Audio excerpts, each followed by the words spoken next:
Next up, we have Kristof Neirynck, who is Chief Marketing Officer at Boots. And I'm going to be chatting to him about first-party data and mass personalisation, and if, in fact, this really is a recipe for growth. So let's go and meet Kristof. Hi, Tom. How are you? I'm good. It's good to see you again. Yet another person I'm interviewing that I've never actually met in real life, but only ever met on screen. So fantastic to be chatting to you again. I hope you've had a good week and you've enjoyed MadFest. I have actually. So mass personalisation, it sounds so brilliant. Personalised, everyone gets their own ads, everyone gets something special, relevant to them, but at scale, and all, I assume, at a click of a button. It sounds brilliant, but can you explain to the audience precisely what it is, what it does, and how you're making it work for Boots? Yeah, absolutely. And you know, mass personalization in the most simple way is ultimately about delivering the right message to the right person in the right place at the right time. Now, that in itself is not a new concept, but indeed advances in data and technology have made it possible to now do that at scale. And just to bring that to life with a number, if you would just go back 12 months, I would spend about 10% of my marketing budget on addressable media, and the other 90% would go on TV and print.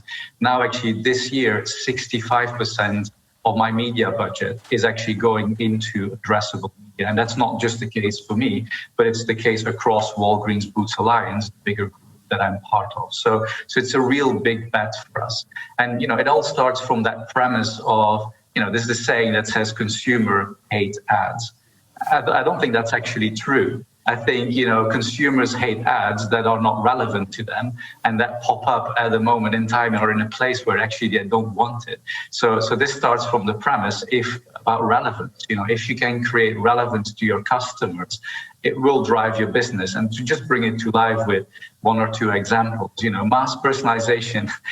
For example, if I go to the Adidas website, I don't want to see a whole range of sports bras. I want to see the stuff that I'm interested in, which is, I want to see limited edition Adidas Originals. That's the ones I want to see. So you can clearly see there, by personalizing the content to me, it drives business results. And, another example is, I think it's a prime example. I know you're not the biggest fan of the Netflix campaigns, but the one that for me stood out is the one they did around Narcos, for example, and how they marketed that film, and how by using their own first-party data, they would, for example, know I'm into action movies, a bit of romance, and then by passing my email address over to Facebook and Instagram, they'd find out that I love sports cars and whatever have you, and then a piece of ad tech would stitch together in real time a bespoke trailer for me that had a bit of action, a bit of romance, and and some sports cars in it. And that's ultimately what mass personalization tries to do,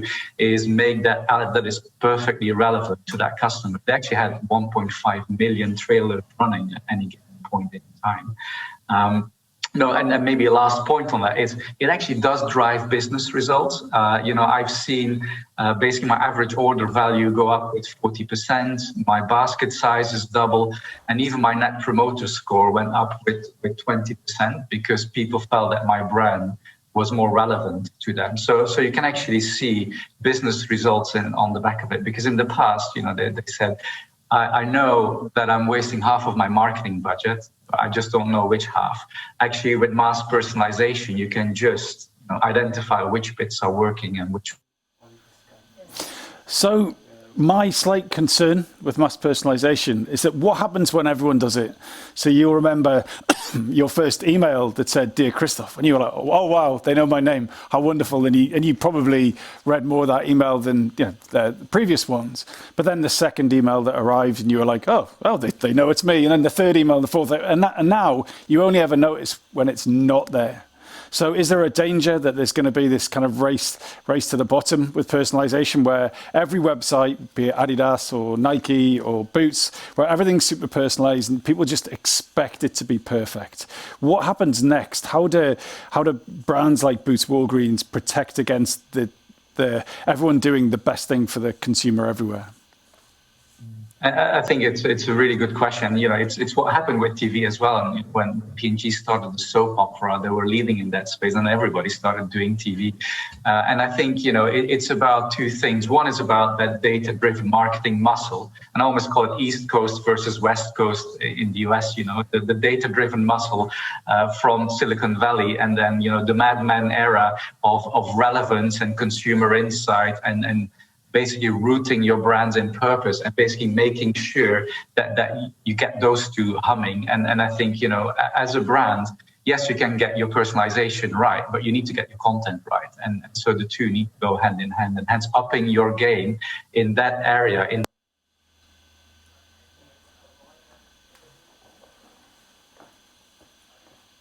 So I love this analogy of East and West Coast, the you know, the Silicon Valley versus Madison Avenue, and you said, you know, you really need to up your game. You need to make those things work together. So that's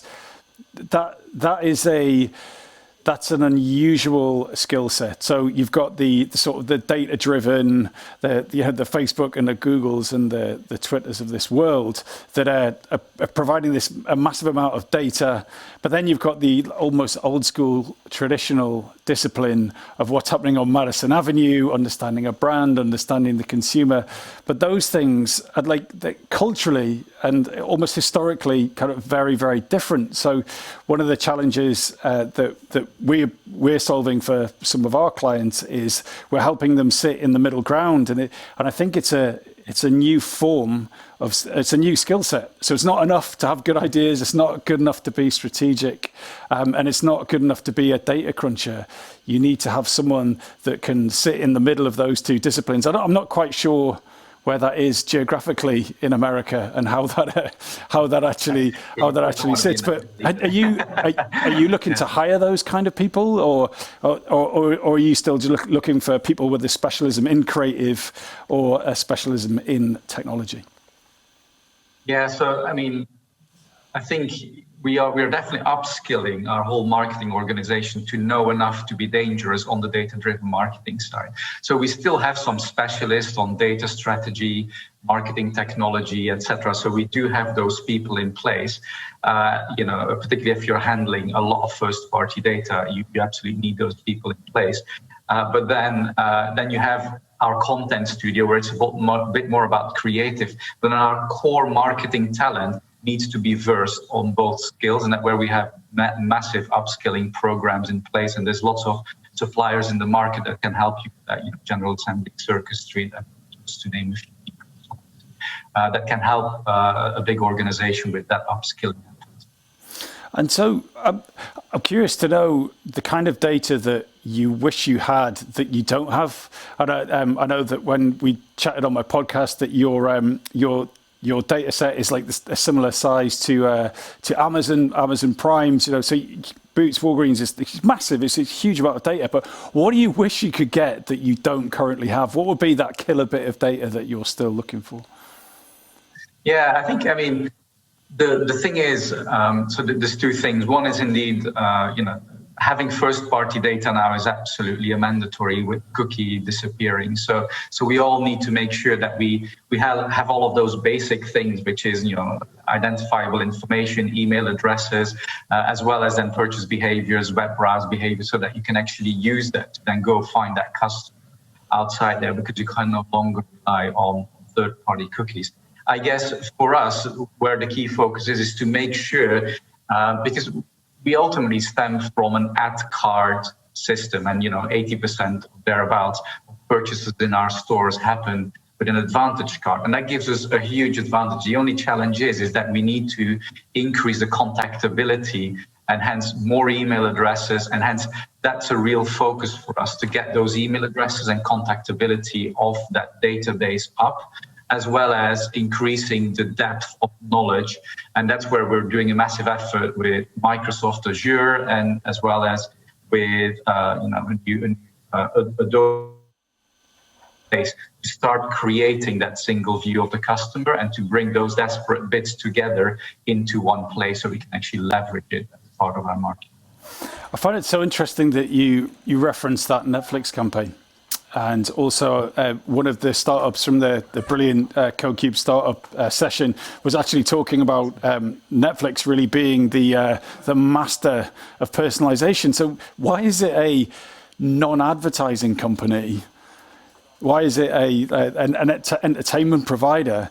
Why are they innovating and leading the personalization space and not brands? Why are we learning from them and not the other way around? Is that coming back to your East and West Coast divide again? I think that's it. I think, the West Coast based startups, etc., and, there's many others like Ancestry, etc. They've just gotten way faster off the mark. And I think maybe it's Madison Avenue, confidence that, that somehow made other big companies not wake up to this and stick to the 30-second TV ad because, Econometrics Read said that they had a good return on investment. But I think that's where I think the pandemic has probably shaken up everybody. And then all of the other elements that are changing in terms of privacy, GDPR, cookies disappearing, it just needs and requires everybody to wake up now. Because I think if you're a CMO now and you're not actively pursuing to build your first party data set, I think you're making a huge mistake and you will regret that down the line. And so how would you advise other CMOs that have the responsibility of landing the big message, that they have an appetite and an expectation to produce a 60 or a 30 TVC, but yet they also need to be responsible for converting those sales in the bottom of the funnel? The numbers you mention and the argument that you give for mass personalization is very persuasive, but how does that work with the top of the funnel big idea? Are those two dislocated, or do they need to weave into each other? Yeah, I think they totally need to weave into each other. It's basically indeed looking at your conversion funnel and what's the most powerful message. I think, if a person is not open to your brand, giving the message of, oh, it's 50% off to try to convert them is not going to work. So you need to totally connect your upper and your lower funnel. And that's where, working with your media agencies, if you don't do buy in-house, to get that whole connectivity going and a seamless personalized customer journey, then indeed, that's where the gold is. You can't just focus on the lower funnel either. So, Kristof, unfortunately, we have to wrap it up there, but it's fantastic to speak to you again. And thanks for educating the audience on what mass personalization at scale is. And everyone out there should be trying it, right? Absolutely. Thanks so much, Kristof. Thanks.